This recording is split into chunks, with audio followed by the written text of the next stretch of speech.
I saw what Scottie Pippen had to say. And I have to admit to y'all, I was pretty stunned. I really, really was. Scottie Pippen showed up on a podcast of his former teammate, Stacey King's. And Scottie Pippen got to talking about the great Michael Jordan, a person that I consider to be the greatest who ever lived. Michael Jordan. I want to preface my comments. You know how they put those disclaimers up there and they say, disclaimer, you know, your parental advisories and stuff like that. Let me put this advisory up. Before you listen to what Scottie Pippen had to say about his former teammate, Michael Jeffrey Jordan, I'd like to remind you that Michael Jeffrey Jordan is a 6-time champion. I'd like to remind you that Michael Jordan is a 6-time NBA Finals MVP. I'd like to inform you that Michael Jordan is a 5-time league MVP, a 10-time scoring champion, a 9-time All-NBA defensive first team member. I'd also like to remind you that Michael Jordan, in his 6 championship appearances, undefeated in those 6 championship appearances, never once allowed a championship round to reach 7 games. He took everybody out in 6 or less. He took Magic Johnson with Vlade Divac and Eldon Campbell and all of those boys out.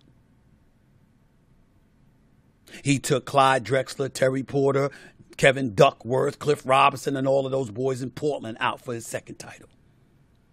He beat Charles Barkley and the great Kevin Johnson and Dan Marley and those boys in Phoenix for the first three-peat.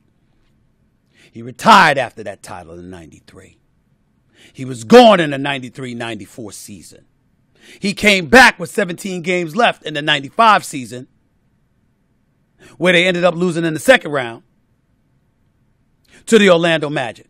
When he had first came back about a week after he returned, after not playing for damn near 2 years, he dropped a double nickel on my New York Knicks at Madison Square Garden. That Michael Jordan. And he came back. And he won titles 4, 5, and 6 from 1996 to 1998. He beat Karl Malone and John Stockton and those boys. He beat Gary Payton and Sean Kemp. He beat Karl Malone and John Stockton again. That Michael Jordan. That is the same Michael Jordan that Scottie Pippen said this about. I seen Michael Jordan play before I came to play with the Bulls. You guys seen him play. He's a horrible player. He was horrible to play with. He was all one-on-one. He's shooting bad shots. And all of a sudden, we become a team and we start winning. Everybody forgot who he was.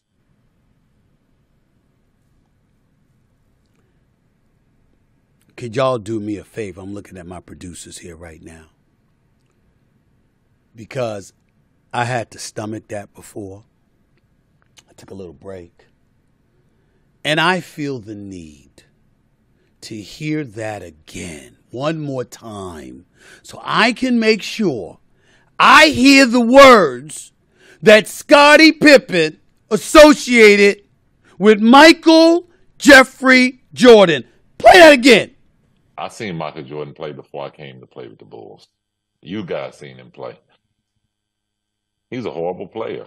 He was horrible to play with. He was all one-on-one. He's shooting bad shots. And all of a sudden, we become a team and we start winning. Everybody forgot who he was. Oh, my Lord.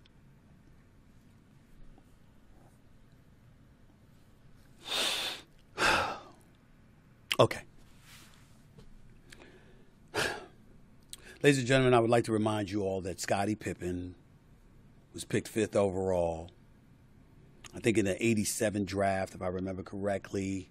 3 years after Michael Jordan was in the league, Scottie Pippen first averaged 7 points his first year in the league, 14 points his second year in the league.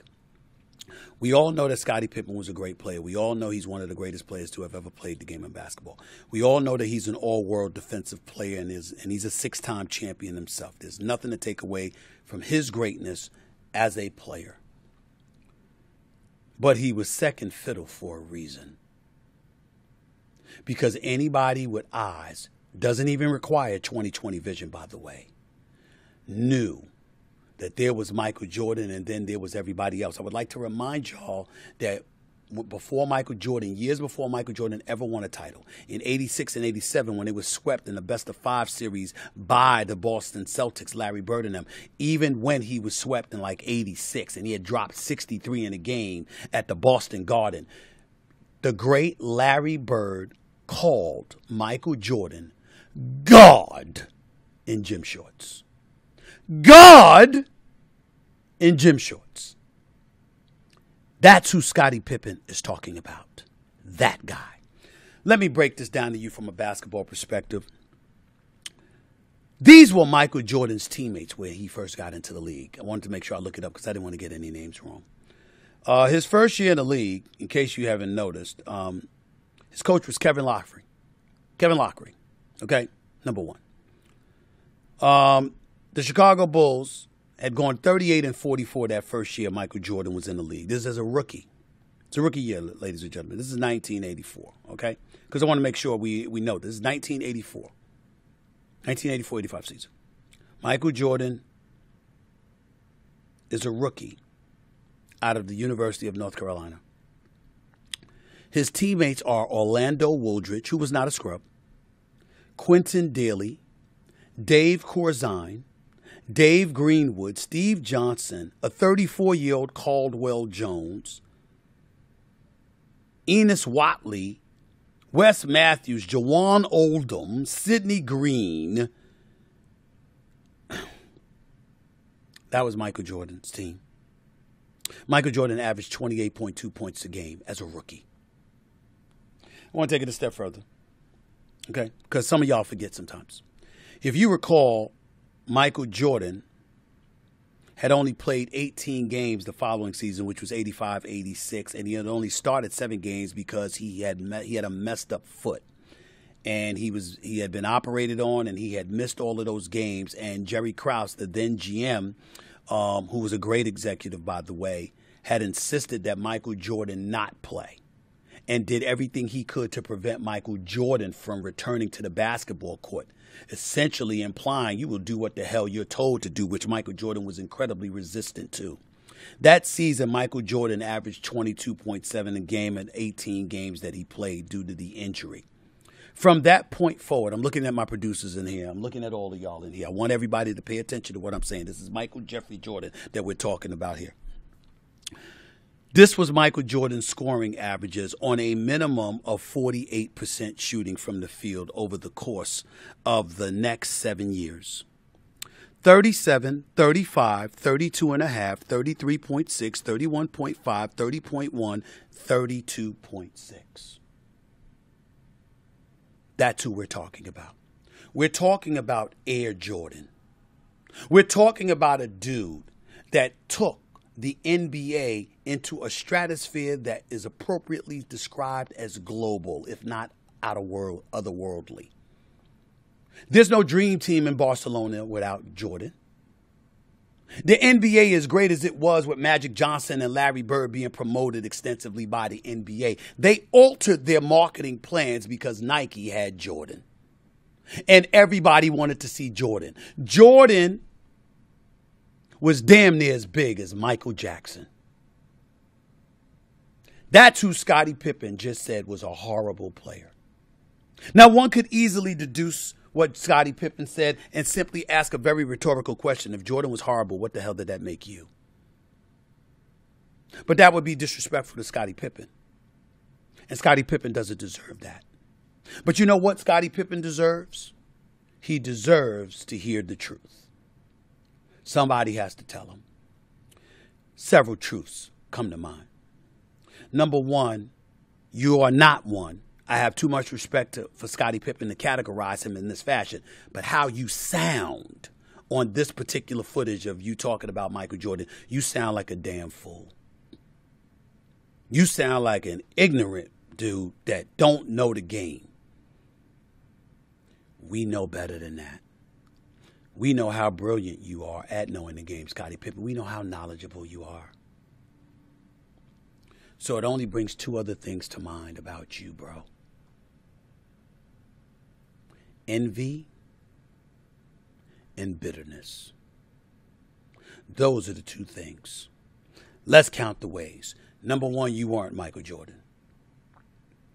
First of all, you knew that. You knew it when he left the game. You knew it when you would wear Jordan sneakers when you were on the court.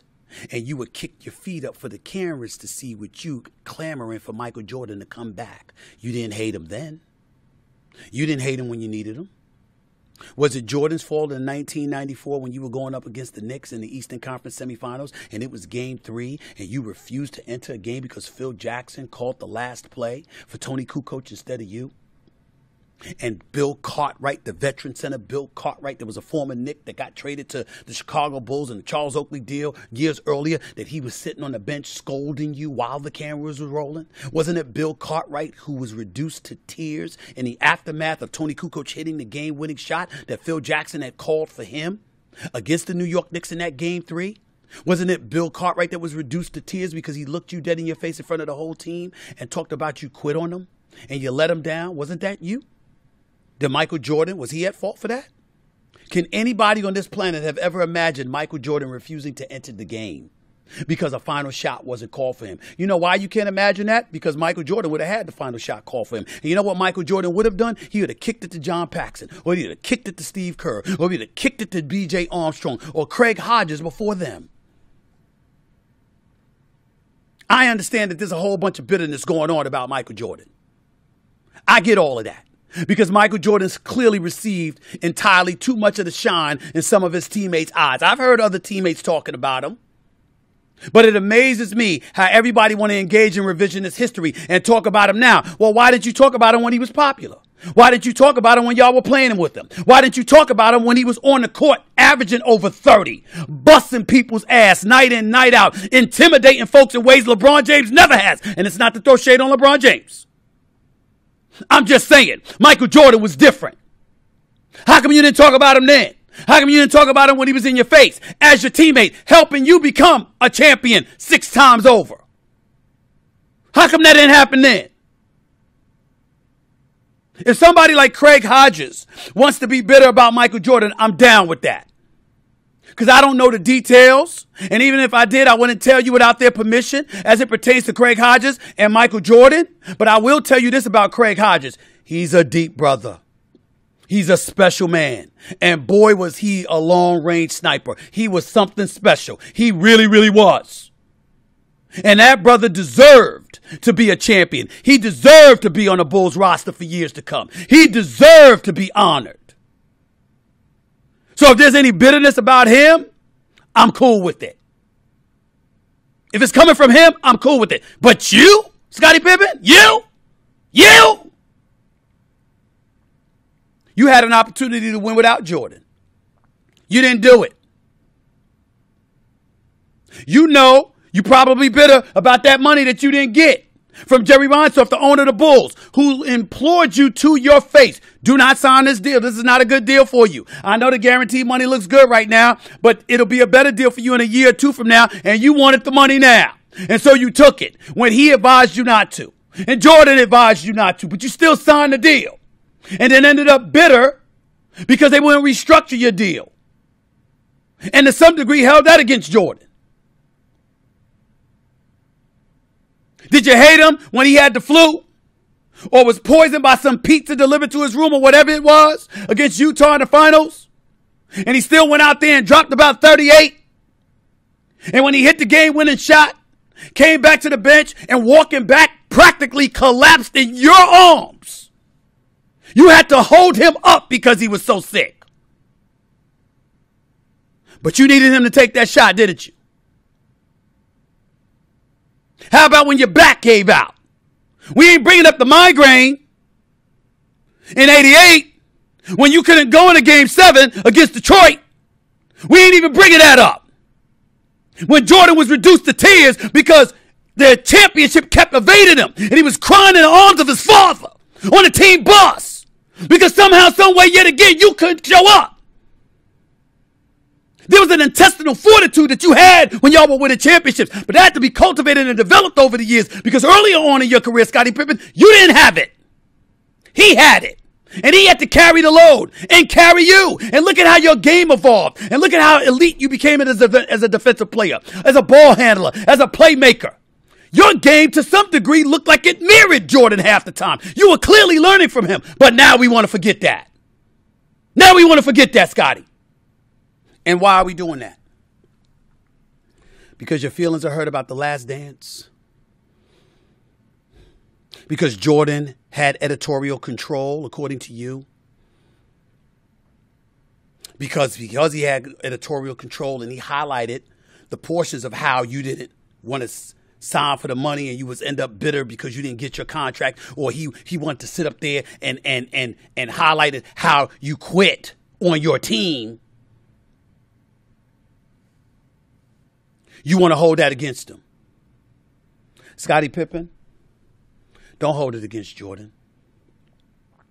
Hold it against broadcast journalism. Hold it against television. Hold it against executives, great executives at the time, like Connor Shell, who's only now got his own production company and doing great things, who's my former boss at ESPN, and by the way, a great guy. Hold it against people like him for knowing television and knowing what the hell people want to see. We respect all the great players on the Chicago Bulls. It starts with Scottie Pippen. Stacey King did his job. Bill Wennington did his job. Luke Longley did his job. Bill Cartwright did his job. Horace Grant did his job. Dennis Rodman damn sure did his job. B.J. Armstrong did his job. Greg Hodges did his job. John Paxson did his job. Steve Kerr did his job.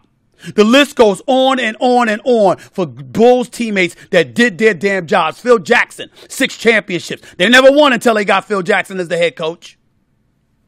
They never won until Tex Winter introduced that triangle offense. They never won before that. Mad love and respect, no doubt.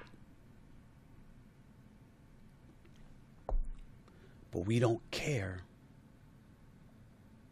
Even during the pandemic, when no sports was going on, there is no way in hell that the kind of views that you saw for The Last Dance would have happened if it did not feature Michael Jordan. We would not have cared. He's the greatest. We saw it with our own 2 eyes. You were great, Scottie, and even with greatness, even with your greatness, you were not in his class. It was good television that was provided to a starving audience in desperate need of riveting content with no sports being played due to the pandemic. And there's no way in hell we were interested in The Last Dance if The Last Dance was about Michael Jordan, but everybody else equally. It had to evolve around him. So he told his story. He talked about how you were going to walk out the door and you were going to leave. He had to bring up why that was because of what transpired early in your career as a Chicago Bulls. Whether it was not entering the game or it was signing a bad contract. He had to do that. He had to highlight the things about Horace Grant. He had to highlight things about others. That's what made the story. You're telling a story. Are you that mad, Scottie? Is it personal? Is it just about basketball? Is it about the son dating the ex-wife? I'm not passing judgment. I'm just saying you wearing your bitterness on your sleeve for a reason. It ain't cool. It ain't right. It's beyond wrong. And whether you like it or not, it's total betrayal. You're taking shots at Michael Jordan at every turn. Was he supposed to give you a job? Was he supposed to make sure there was money in your pocket? Did he not come to you with a Nike deal that he wanted you to sign to ensure that you would continue to get paid, and you passed that up? It's Stephen A. you listening to, baby. You know that's a rhetorical question. You know I know the answer. Come on, man. You need to chill with all that. You're 57 years old. You're 57. Tomorrow ain't promised to none of us. Michael Jordan doesn't deserve that from you. He has never failed to say he would have never won anything without you. He has never failed to say that you're the greatest teammate he has ever had. He has never failed to acknowledge his appreciation for what we all know to be your greatness as an iconic NBA talent. You don't have to sink to these lows, bro. You really should be ashamed of yourself. Still trying to sell a book? Still? Y'all talking to a bestseller. I would know something about selling books. New York Times bestseller, 9 weeks. I know something about it. Straight shooter. Memoirs, second chances, and first takes. I wrote a book too. I ain't do nothing like that. Come on, bro. Come on.